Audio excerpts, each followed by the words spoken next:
up, Hope Nation family? I pray all is well with you. It's your boy, Dr. J.C. Howard, and I am super excited today. We are bringing you this content via Hope Nation TV, the content that we have provided for you today is going to be absolutely motivating. It's going to be absolutely encouraging because today we have someone right from within our village, right here from the House of Hope Macon Church. She is bona fide Hope Nation. She's been with Hope Nation from day one. She connected with the House of Hope Macon Church at the very launch of our ministry when our overseer, Dr. E. Dewey Smith Jr., planted the church in Macon, Georgia. Her and her phenomenal husband, Rashad Abad, I'm going to talk about more about him in just a second. But they are just phenomenal leaders in our ministry, and they're doing a great work in the city of Macon, Georgia. But I don't want to talk about all that. Today is about entrepreneurship. This woman of God, this sister that is about to just essentially introduce herself, Sister Kimberly Abad. She's an educator in the Bibb County school system. She's going to talk more about that. But today we are presenting her book. She is a new author. She's a rookie author. She is a rookie author. She has just written and published her own book titled Dear Black Girl. It's titled Dear Black Girl. I'm so excited about this book.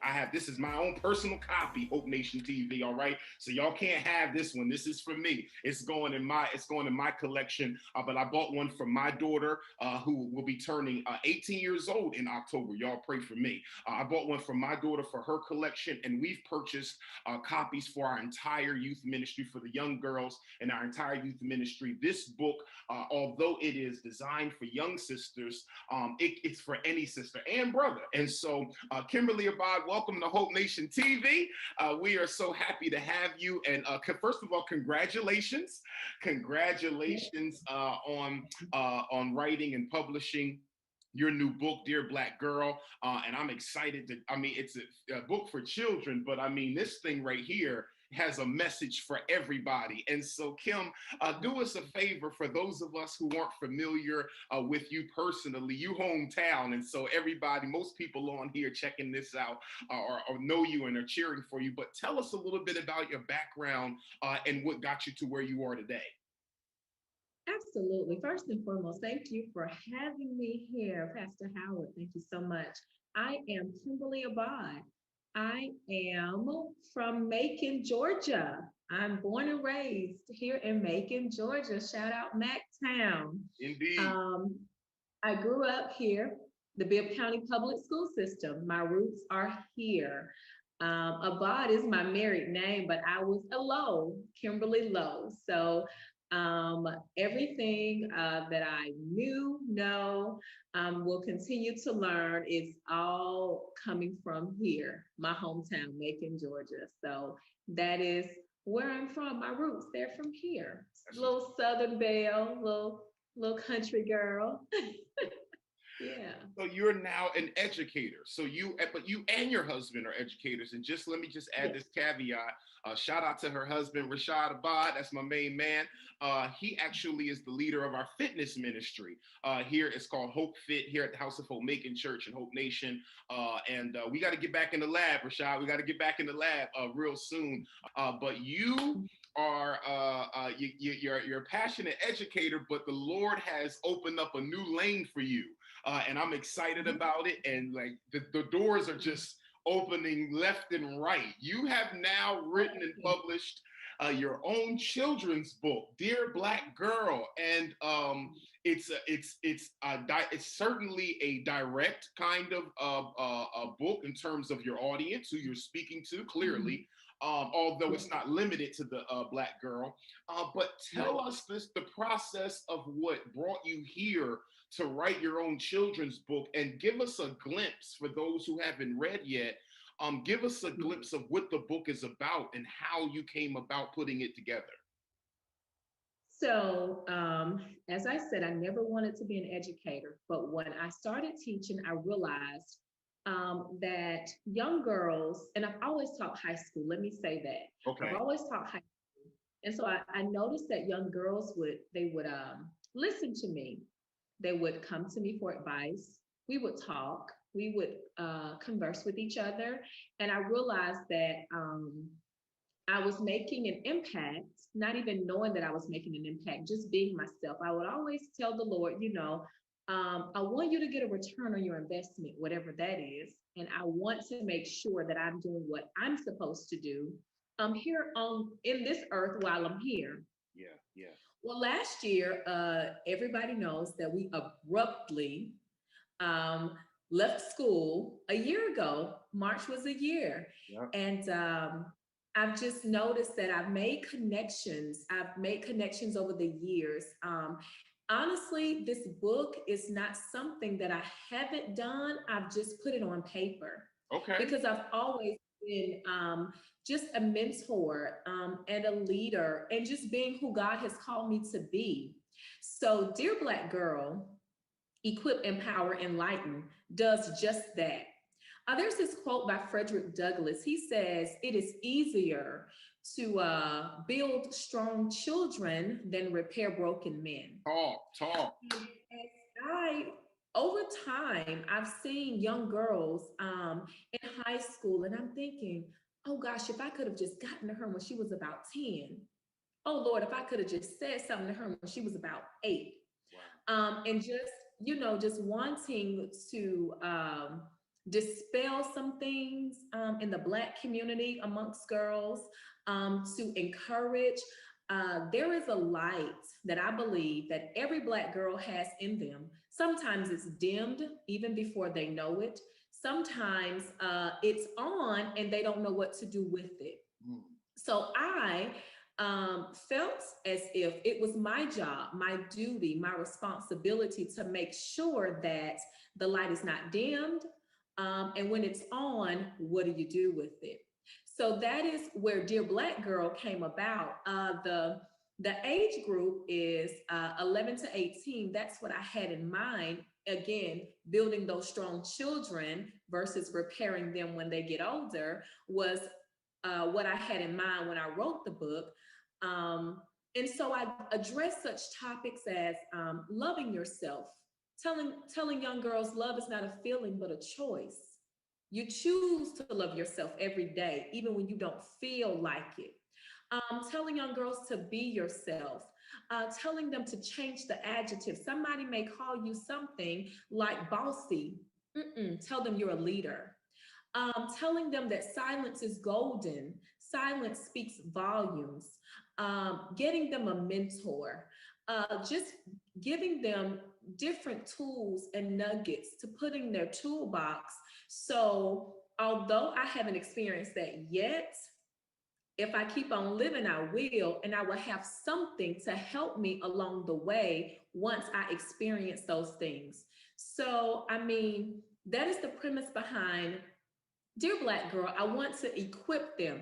Yes. I want to enlighten them, and I want to empower them. Black women are so we're mighty. We are forceful. We are a force to be reckoned with. Amen. And sometimes it can be negative versus positive. And so I wanted to dispel a lot of things. There's no such thing as talking white. Mm-mm. And there's no ethnicity attached to derogatory speaking either. Right. Don't let anybody tell you that. That's foolishness.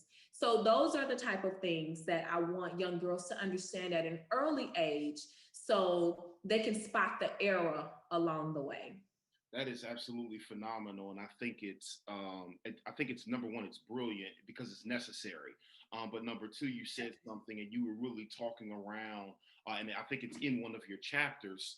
But you were talking around mentorship, how you are a mentor, which kind of led you to write the book because of the way that you have the ear to young sisters, and being a mentor showed you that, oh well, let me compile some of these lessons and in a book so that I can share them with whoever may read. And I think it's so phenomenal. But mentorship is such a lost art these days, Sister Abad. It's such a lost art, and I just want to commend you for championing mentorship, number one, but not just championing it, not just telling people they need to go find a mentor, but practicing what you preach and being a mentor. With that being said, and I know it's hard because I know every one of them is your baby. It's like somebody asking you, who's your favorite child, right? Which chapter, and I'm springing this on you, which chapter is your favorite chapter? If there's one chapter you say, listen, if you got to read this chapter, if you don't read anything else in the book, we want you to read the whole book, by the way, but if you don't read anything else in the book, this is my chapter, read this, and it's going to change your life. It's going to inspire you. What's your favorite chapter in the book? So that's such an unfair question, Pastor. My goodness. Why would you do that to me? Like you said, now before I answer that, as I'm stalling, before I answer that, let me say that dear Black girl, I am an English teacher, and writing and reading is my passion. I vowed to build a literate America one student at a time. Our Black and brown children get lost in the sauce. You know, they want to build prisons based on third grade Lexile, and I just came to dispel all of that foolishness. Absolutely not. Our Black and brown children will learn how to read. That being said, the book is interactive. I wanted to just let people know that. So at the end of every chapter, I pose a question, and there are lines in the book, and I want girls to write, to interact, to reflect. I pose a question, and I want you to reflect. And I mean, I don't want them to. Of course, you might not reflect after every chapter, but of course, you know, I want, you know, just thought-provoking thinking. I want people to be able to think. So if I had to choose a favorite chapter or one of my favorites, gosh, I would say silence speaks volumes. And I say that because I've just seen so many young girls not know the art of when to be silent, you know, or understanding that silence is powerful. Silence is a response. Silence is golden. And we give people too much power by saying too much sometimes. And when you can master the art of silence, even when somebody is just tapping at you, you have the ability to be triumphant and to think and to exercise wisdom. Wow. So that is like the first chapter that I wrote.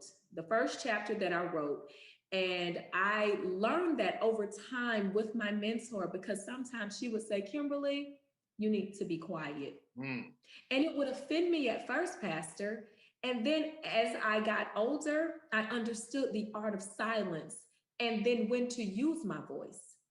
So just because you can doesn't mean you should. And just because you are able to doesn't mean you should. And when you understand that silence is also a response, you are victorious. The whole book, the premise behind the whole book is making young girls understand that they can be victorious holistically, not just in one area or one aspect, just holistically. So if you just gonna make me choose a chapter,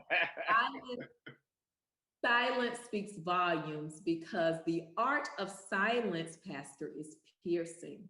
It's piercing. That is brilliant. That is absolutely brilliant, Kim. And I'm sorry to make you to have to choose. You have so many brilliant chapters. I'm kind of infatuated with Be Afraid and Do It Anyway. Do It Afraid. What? I wrote that one for me. Because I'm scared now. Wow. I don't know. Wow.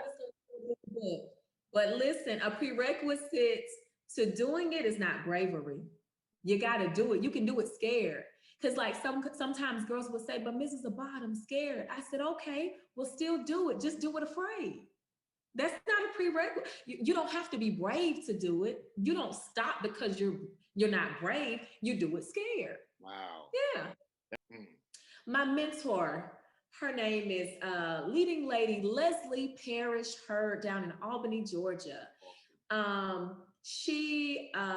always been a church girl. I've always been a church girl. There has never not been a time in my life that I haven't been in church. Amen. And so when I joined Second Mount Olive, Greater Second Mount Olive under Watch Care, under Pastor Hurd, she just, I don't know, she watched me. She looked at me. She got to know me.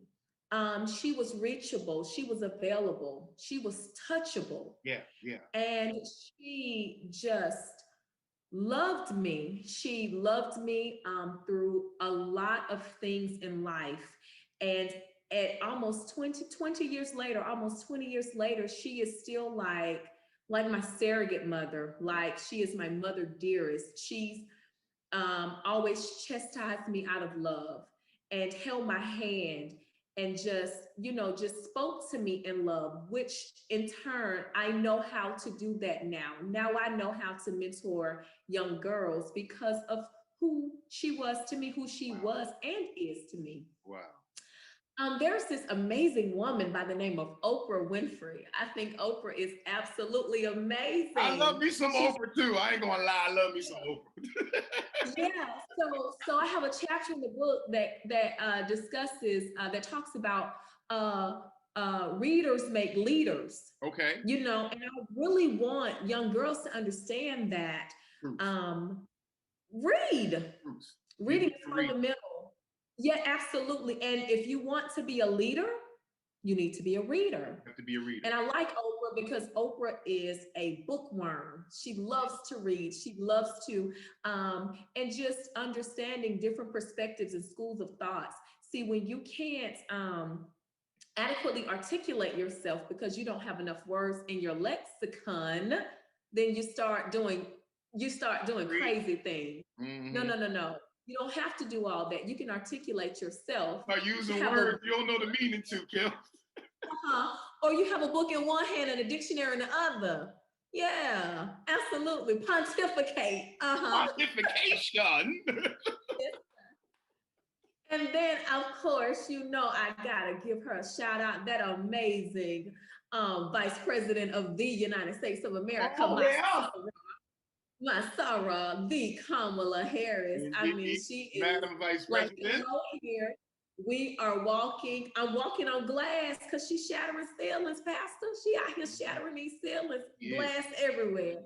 So yeah, those are just a few women who inspire me. But I also even tell my students that even if you can't look that far or reach that far, I want to be right here, touchable, tangible.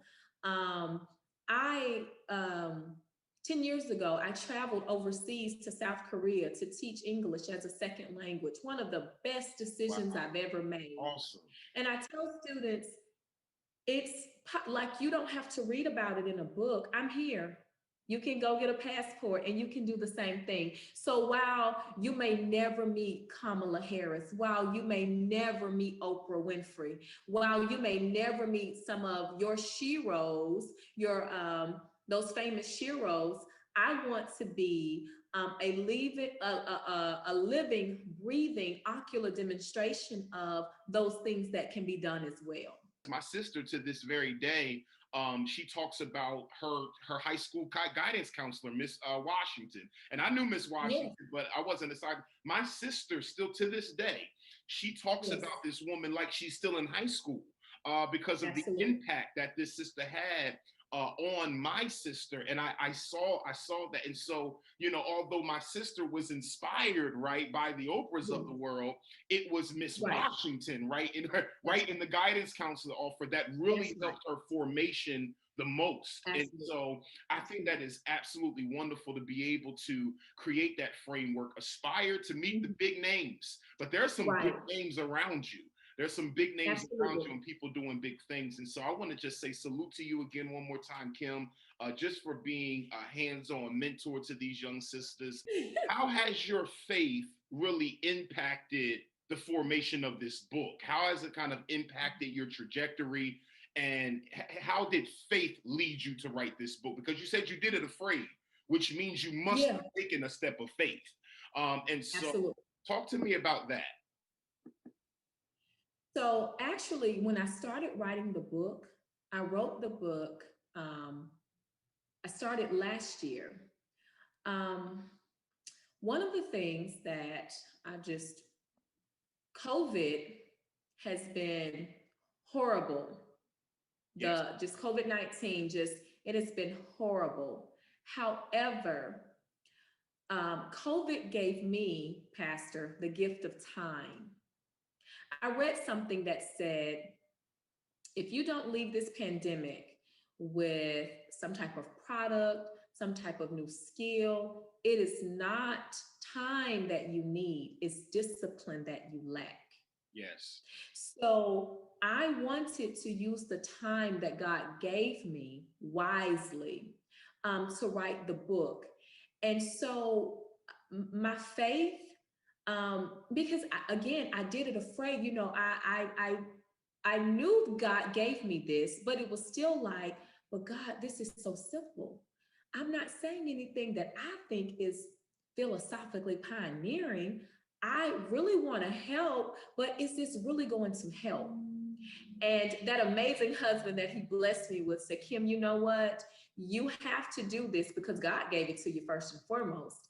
And, I really believe in what you are doing. So my faith in, even when my faith, I'll say, even when my faith was failing, my Mm. husband's was never failing. He said to me, Kimberly, I am here to make sure that when you can't, I will, and I'll push you there. I'll push you scared, afraid. So, Pastor, I can't really say that it was all my faith. Come on It was my here. husband. It was my husband's faith. It was the faith that he has in Christ Jesus, obviously, because he's loving me like Christ loves the church. But then he just says, I know what God put in you. I see it and I know you're scared, but you've got to do it. And it took me about 3 months. Now, the publishing process was not long at all. And Hmm. it took me 3 months. And so he loved me through that because, love is patience and love is Lord kind. knows it And is. he would just give me these gentle reminders that you need to go ahead. You need to do this. Go ahead. And so even just putting the book out and even it being out now, it has definitely increased and enlarged my faith because I know without a shadow of a doubt that I did what the Lord told me to do. And people are confirming, if you will, Yes. that this is what I needed. This is how I needed it. Because the book is, again, it's interactive. I had never seen a book like that, but I had to be true to me and true to what the Lord told me to do. So again, it was my faith. My faith got me there because I had to tell my husband about it, but it was really his faith. And so I guess we kind of had faith squared. My faith and his faith is kind of faith squared around here because he really just he said, Kimberly, you've got to do it. And I'm gonna be here. Well, first of all, I'm gonna make sure you do it. But it wasn't like forceful. It wasn't. And he prayed, he fasted. He said, Kim, you're going to put this book out. It was his faith. It was the faith of Rashad Abad that birthed this book out of me, that made me, that gave me the courage and the wherewithal to get this book done. Girl, you gonna make me emotional over here. I'm getting a lot more emotional in my older years now. I don't know what's going on. But shout out to Rashad Abad. The Bible does say the two shall become one. And so y'all Yeah, faith together is faith exponentially, right? yeah, Multiplied. And yeah. so that is phenomenal. And it really speaks to the fact that it speaks to, and I don't want to go off on a tangent, but the importance of having the Mhm. right partner. The importance Absolutely. of having the right partner in your life and walking with the right person in your life. We're gonna have to bring both y'all back for a Make It Last Forever session for young married couples. We're gonna schedule it, all right? I'm gonna put that in the atmosphere right now. I'm gonna bring you and Rashad back to talk about being young and married and children and all of that for our Make It Last Forever. So Kimberly Abad, thank you, girl. I want to ask you 10 more questions because this conversation has just been robust, but we're running out of time. Listen, let us know a few things. Let us know if there are any more projects in the works. Let us know where we can get the book, where we can purchase the book, and what those links, and we're going to post those links. And also where to contact you, your social media, email, all of that good stuff. Yes. So, are there any more projects in the works? You know, we just never know what the Lord is going to do. But I will say this. I want to be a good steward over Dear Black Girl to make sure it does what it's supposed to do. Amen. So there is a workbook that's along the way. One of my friends who read the book, she said, Kimberly, I read it. I love it. Now you got to help me. What next? And I said, well, okay. So now there is a workbook. I do have lessons on how to equip, how to properly empower, how to enlighten, what that looks like. Because I do have a chapter that says do the work, but I guess I need to show people how to do the work, right? Yeah. So yeah, I am doing a workbook will be out within the next couple of weeks. I am just tweaking and, praying over it and making sure that it is what the Lord wants me to do. Amen. It is on Amazon. Shout out to Amazon. Yes, it is on Amazon. You just go into the search bar, type in Dear Black Girl, Equip, Enlighten, Empower, and that beautiful Black girl on that cover is going to come up. Shout out to the girl that drew my cover. I love she this made cover. her. This thing right here is sharp. This is sharp right here. I said, listen, even if the book is trash, she's beautiful. She's going to sell it. We're going to sell off this. Yes, sir. Or you can go to my website, www.KimberlyAbad, and that Abad looks like a bad, KimberlyAbad.com. It can be purchased there too. There's a link for the Amazon website there. Social media. I am Kimberly Low Abad on social media. And on Instagram, I am a bad girl 29. So that is, yeah. Oh, Twitter. Yes. I am Kimberly L. Abad on Twitter. Kimberly L. Abad. I had trouble finding you on Twitter. I ain't gonna lie. So I'm going. I need to do that in myself. I need you to do better. I was struggling, but I got you now. Yes, Kimberly L. Abad. Yes. Awesome, Kim. Phenomenal. Thank you so much for sharing with me, sharing with Hope Nation. We're just so grateful. Yeah. Listen, you're a part of our village. And so this is just kind of organic. We don't feel any pressure doing this, but I am so proud of you. I just want to say publicly, I've told you this in private, but I want to tell you publicly how proud I am. I'm a proud pastor. I really am. I am a proud pastor. You are phenomenal. I've told Rashad, I don't know how many times, how much I just love your family. How much I appreciate your family. I just feel connected to y'all in a very special way. But this is about you. And this is about our Black girls and our Black women. And it's imperative that we empower them. And I love what you said early in our conversation. Let's get them young. If we get them young, it's easier to get them young than try to mold them when they're grown. And so please, if you will, if you're listening to this right now, I need you to get to Amazon and get 10 copies. All right. I need you to get 10 copies of Dear Black Girl. If you're a church or a ministry, you need to order this book for the young girls in your ministry. Do a book club. It'll bless your life. It's going to bless you. And listen, everybody needs to read this. It doesn't matter. We're taking the age limits off of this book. Everybody should check this book out, read it. I can't wait to read it with my daughter, Kimberly Abad, everybody. Thank you so much.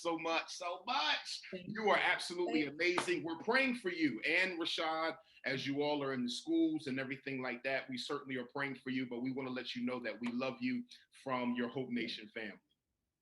Thank you so much. Thank you for having me. Thank you so much. It is our honor. Well, Hope Nation TV, we are so grateful that you're locked in on this day. We promise you that we have more content coming your way, so stay locked. Follow us at HOH Macon on Twitter and on Instagram, House of Hope Macon on Facebook, and you can follow your boy at JC Howard Speaks on Instagram and Twitter. I love you so much, and I thank God for you. Until next time, Hope Nation, peace.